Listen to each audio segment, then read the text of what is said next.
Welcome, everybody, to Dead Talk Live. Today we are joined by two very special guests, Anna Tierney and Julian Bailey, who are currently starring in Three Pines, streaming now on Amazon Prime Video. Guys, thank you so much for being on our show and taking some time out to talk about the show. How are you both doing today? Awesome. Thank you so much for having us, John. It's a, it's Anna, a, I'll let you go first. How are you doing, Anna? I'm doing good. Yeah, thank you so much for having us on. It's fun. This is my first chat with Julian on an interview. How Oh, exciting. and the way this Yeah. kind of, we should tell people, the way this kind of worked out is Anna was originally scheduled, and then I got an email that Julian is available. So I'm like, you know what? I would love to have the dysfunctional married couple together. Let's get them both Yeah. on the show to discuss the Morrow family dynamics. So, Anna, let's go ahead and start with you. In the latest two episodes, we get a really deep look into the Morrow family dynamics to which you married into. Um, Anna, I'm sorry, Clara, your character, is in a very difficult situation. She has her husband and the loyalty she feels to her husband while you're playing family politics with your in laws. How did you first interpret the Morrow family dynamics? Yeah, I mean, my first experience of it was reading the novel, the Murder Stone, which these latest two episodes are based on, and yeah, you really, I think for me and through Clara's eyes, you really feel for Julian's character, Peter. You know, his family is a real piece of work, and as we approach Christmas time, I'm sure we're all like very acutely aware of like family dynamics. And if there was ever a family dynamic to be terrified of, it's Peter's Yeah, family. yeah. Laura's. Dysfunctional is definitely an understatement. Now, Julian, when we first Mhm. meet Peter, you come across as this smart ass artist. And then we got the taste of your backstory. Is Peter still learning how to deal with his family and the dynamics behind it? Yeah, that's a good way to put it. How to deal with his family and the dynamics behind it. Yes, I mean definitely learning to deal, but also learning to cope, I would say maybe would be the word. To just cope and I think he's at the point where he's accepted that his family is what it is. Hmm. And so it's a question at this point of coping, I think, more than necessarily just trying to not that you were implying this, but more than trying to improve the dynamics with his family. I think it's really just about avoiding and then coping when I find myself or when Peter finds himself in a situation where he has no choice but to face his family. Yeah, so hopefully that answers that. Now, Anna, in your opinion, what keeps Clara with Peter? She could very easily walk away from Peter, the family. Is it just real, true love? Because we do, as at least from my perspective, I could sense that you two really love each other. Okay, and that commitment is there. How do you view it? What keeps Clara from walking away from Peter?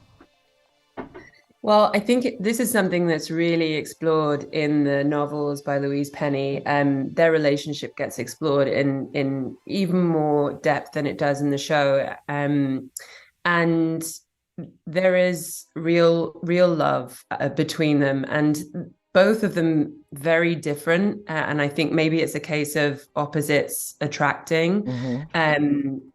And she finds him also really handsome in the books. That she talks a lot about, or she thinks a lot about, how gorgeous her husband is, and I think she has a lot of self-doubt about herself actually in the books. So I think there's a lot of doubt within Clara, and Peter is someone who really, I think, makes her feel, even though we don't always see it, feel better about herself. Uh-huh. She knows that he really loves her, but sometimes he just gets a bit jealous. And I think I think as women, that's something that I could kind of relate to, is the sort of, maybe a boyfriend or a partner being jealous of your success, maybe. I think we've all experienced that in different parts, like throughout our life. And Absolutely. like I could really empathize with Clara in that sense. So I think that's something that I was exploring a lot in within the kind of realm of the show, is her, yeah, her own self-doubt, and I think finding strength within the relationship, but also working against that jealousy. It's a difficult thing, and you always want to believe that your partner, you want to believe the best in your partner, and sometimes it's a waiting game, and maybe it doesn't, ever happen. But I think, Exactly. you really hope that for Clara and Peter, there's some kind of breakthrough in terms of that jealousy, and yeah, As we're pushing through. learning more about the characters, I find myself rooting more for you guys than I did initially in the earlier episodes. Now, Julian, there's a very powerful scene in these last two episodes where your father passed away and you guys are all gathering to scatter the ashes, and you just go and try to find a chair for your wife. And the mother, the matriarch of the family, very harshly tells Peter to sit down. We're about to get started, which sort of leaves Clara feeling like an outsider. I know I would be feeling as an outsider if I was told that, but you obeyed your mother's commands, and we sort of see the shame on your face and the letdown in Clara's face. How powerful of a moment was that for those two characters? I'm glad you brought that up. That was actually a scene that I liked a lot because it said so much with so little. When you're adapting a novel like Louise Penny's incredible novels to the screen, you only have, let's say, uh, about 115 pages of a screenplay to adapt, Yeah. 485 page novel. So we have to communicate a lot with a little. And that scene really says so much. It was powerful for me in the sense that, it's just putting on display the fact that I really haven't broken free from my family yet, Mhm. truly. And I think, you can retreat physically to the country or whatever your physical sort of escapes are or vices may be. But, have we escaped internally? Have we escaped in our souls or our minds or the ties that bind us, and so that was a great moment. I'm so glad they included that in the show. Um, and yeah, I think the way they executed it was really just really well done. You're absolutely right. A lot is said, not with dialogue, with body movements, reactions, Exactly. and whatnot. Now, Julian, we also find out that Peter is holding on to a secret that we, as the audience, still don't know what that secret is. Do you think his fear of that secret coming out is a fear of it hurting his marriage, or a fear about the family and maybe shaming the family? If you can, we don't want you to reveal any spoilers moving Sure. forward, but what are your Yeah. thoughts? Well, I think, when any human being builds their life on a foundation that has cracks in it, which I mean, to an extent, I think we all do inevitably. Yeah. Um, there are these, taboos or secrets or whatever you want to call them, um, which can, have us by the ankle, as it were, and you try to progress in your life, kind of like what I was saying in the last to your last question. So the fear there, the insecurity there, is definitely real. And what's it about? The marriage or the family being disappointed? I mean, I think, in my mind, my character's life is on a trajectory. Hopefully, he hopes Yeah. to away from the family and to build this own life with Clara. So in that sense, the fear would more be about or linked to the potential downfall of what he's trying to build moving forward. But then again, when you're still tied to family like that Yeah. in your soul, who's to say that it's not also about some disappointment or some disapproval from the family. So, I mean, I'll leave that up to the audience to, Yeah. come up with or decide. But I think it could be any one of the any one of the above. Yeah. Now, Anna, we get a sense that Clara knows that Peter is hiding something. Uh, she doesn't know what, but when you think that your husband, wife, partner is hiding something, and it's so critical for them to keep that hidden, as a person, the worst possible thoughts must be running through your head. If you put yourself into Clara's mind, what is she thinking? What is she thinking that Peter is keeping from her? Is it an affair, another woman? What do you think is going through her mind? Yeah. Well, we discover a little bit of what Peter's keeping from her in these latest episodes, 5 and 6, but I think there's a lot more underneath the surface that gets explored in the novels, and that we'll hopefully get to see in fingers crossed, in another season. I think, I mean, if I was in Clara's position, I like to think of myself as being quite an intuitive person. And if I see that something's going on, I'll usually persist until, that person just sort of talks about it and like relieves themselves of it. So the fact that Peter is able to hold on to this stuff for so long and that she doesn't coax it out of him, I wonder, maybe part of her is afraid of what might come out if she really finds out the truth. Does he maybe not love her as much as she hopes he does? And I think maybe it's a kind of fear and a lack of trust in herself at this point, that she is maybe not pushing him as much as she should. And actually, there's a scene that we filmed that isn't in the episodes 5 and 6, where you see her push back at him, and I think that was a really great moment. Maybe we'll see that moment come in kind of future seasons and episodes. But Clara's strength, I think, is something that will grow in time. Yeah. And yeah. Now, Anna, staying with you on this, Clara undoubtedly is a highly emotional character. How does Clara compare to some of the other characters that you've had to play on screen? Is this by far the most intense character emotionally that you've had to portray? I would say so. And I think we've been very fortunate with these characters and with these storylines, that we're going to get a really incredible arc with them, which doesn't always happen.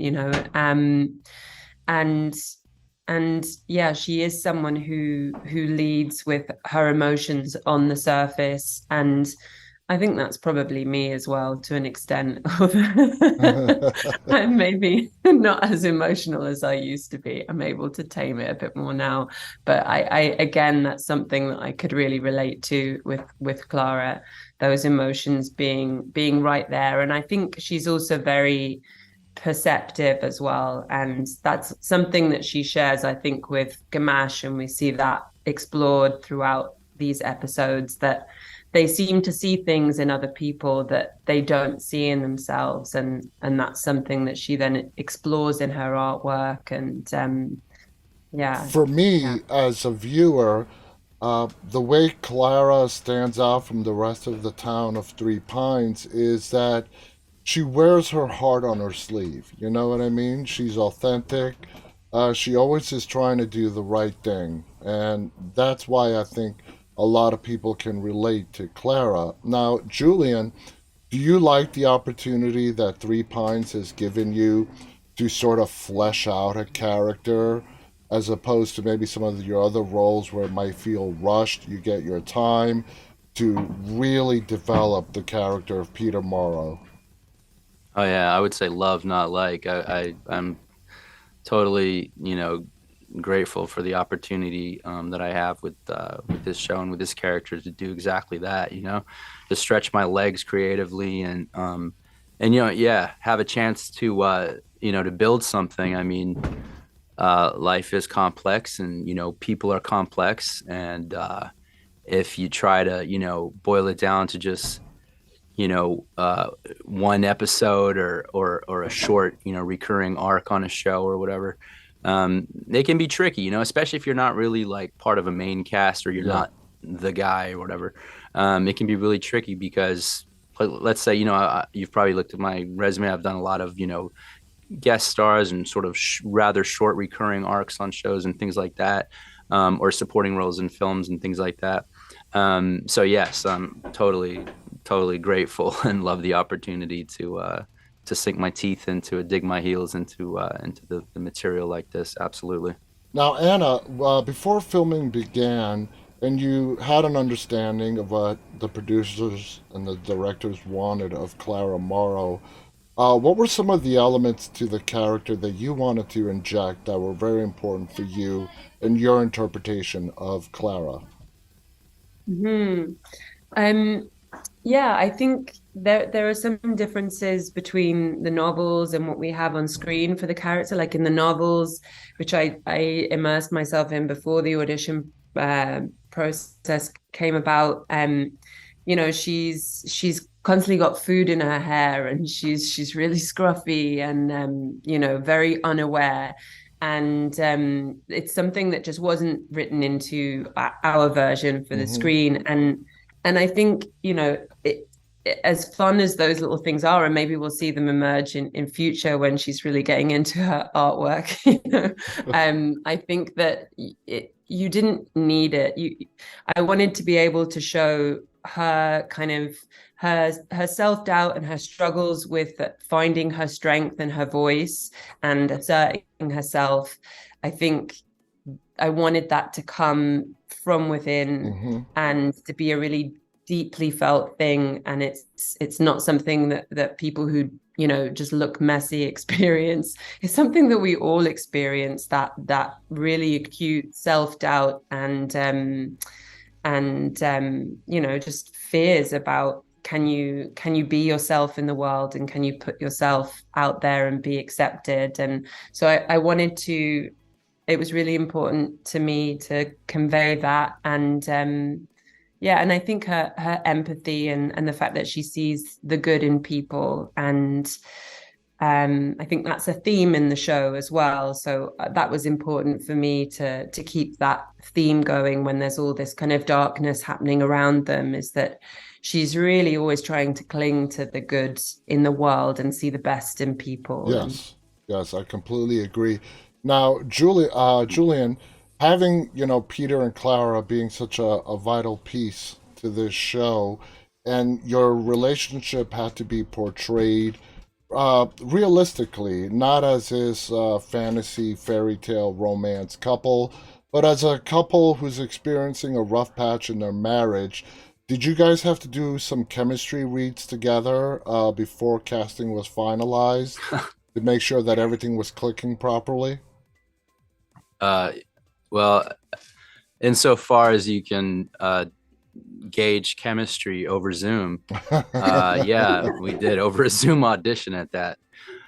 We did. I guess was it just one time, Anna, that we read together? I Once or twice?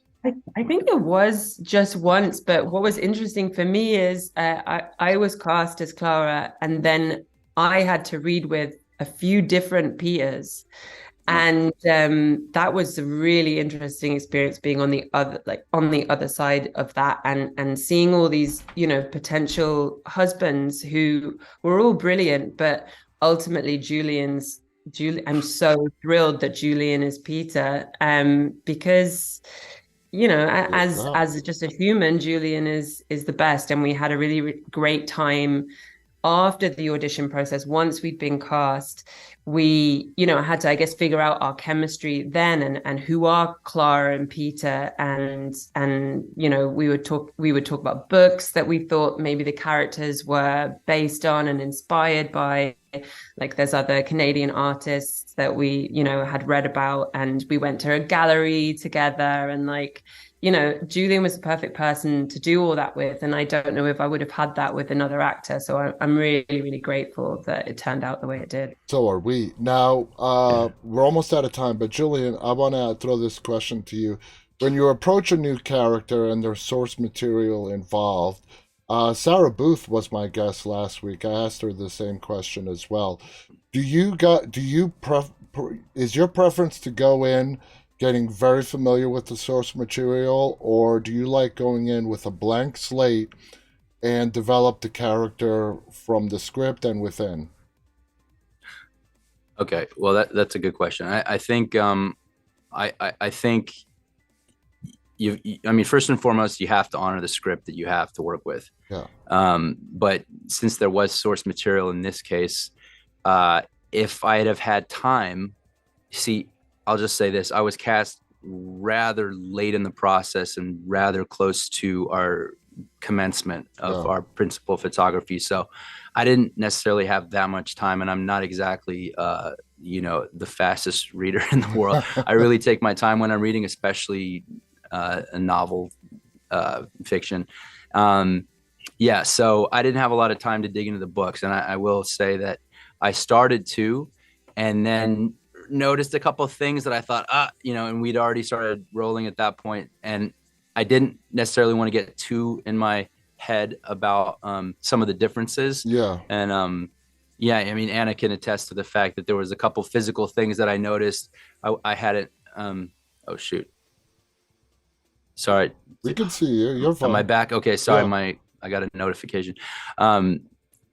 And anyway, so yeah, just because of, that whole kind of dichotomy of like, well, but the books say, and the novel says this about Peter physically, and some of those things to draw upon something that Anna said earlier, to bring the essence of the character rather than, working from the inside out, rather than going, oh, well, let's see, it says he's always clean shaven and he always wears glasses, but we've sort of decided to have a 5 o'clock shadow and no glasses. What do we do? Can we adopt the glasses later or whatever? I really had to sort of let that stuff go and just say, what drives this guy? Who is this guy? I tried to do that. And I think, thanks to Anna and a couple, other people I talked to about it, I was able to just sort of let that go and say, look, this is an adaptation. It's not a translation or a transliteration, an exact carbon copy. And hopefully people can, fall in love with our characters and love both, at the same time.